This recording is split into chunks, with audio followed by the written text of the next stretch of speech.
கோவில்லேருந்து அர்ச்சனை எல்லாம் பண்ணிட்டு வந்தால் இப்படி தேங்காய் கொண்டு வருவோம்.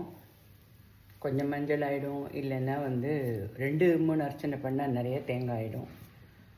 விபூதி வாசனை வரும், குங்கும வாசனை வரும், பூ வாசனை வரும், சம்டைம்ஸ் பழ வாசனை கூட வரும்.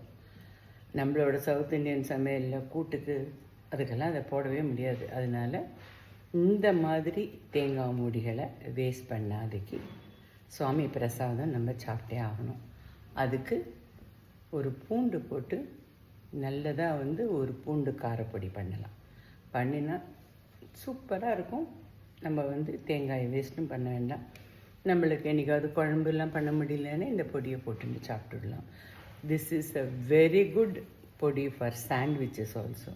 Try it. கோவில்லேருந்து வந்துருக்கு தேங்காயை ஃபஸ்ட்டு அலம்பி நல்லா தொடச்சி நாரெல்லாம் எடுத்து வைக்கணும். முக்கால்வாசி அது எல்லாமே இளங்காயாக தான் இருக்கும். அதனால் திருவினா அப்படியே படக்குன்னு விழுந்துடும். அது கொஞ்சோண்டு பெருங்காயத்தை நல்லெண்ணெயில் வறுத்துட்டு மிளகா வத்தல் ஒரு கை எடுத்து அது நல்லா 2ஆக உடச்சி அதையும் பெருங்காயத்தையும் சேர்த்து நல்ல மிளகா வத்தல் ரோஸ்ட் ஆகிற வரைக்கும் வறுத்து அதை எடுத்து ஆற வச்சுட்டு அதே கடாயிலேயே தேங்காயை மீடியம் லோ ஹீட்டில் நல்லா கோல்டன் ப்ரௌன் ஆகிற மாதிரி வறுக்கணும்.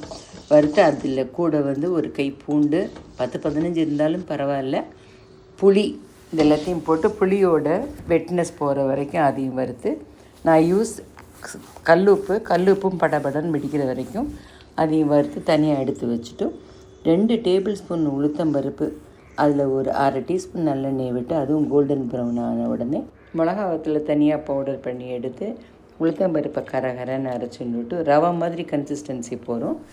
தேங்காயும் தனியாக அரைச்சிட்டும் இது எல்லாத்தையும் கையால் நல்லா மிக்ஸ் பண்ணியோ இல்லை மிக்சியில் ஒரு பல்ஸ் மோடில் கலந்து வச்சோன்னே கோவில் தேங்காயா அப்படியா அப்படின்னு கேட்பான். அவ்வளோ வாசனையாக இருக்கும் அது.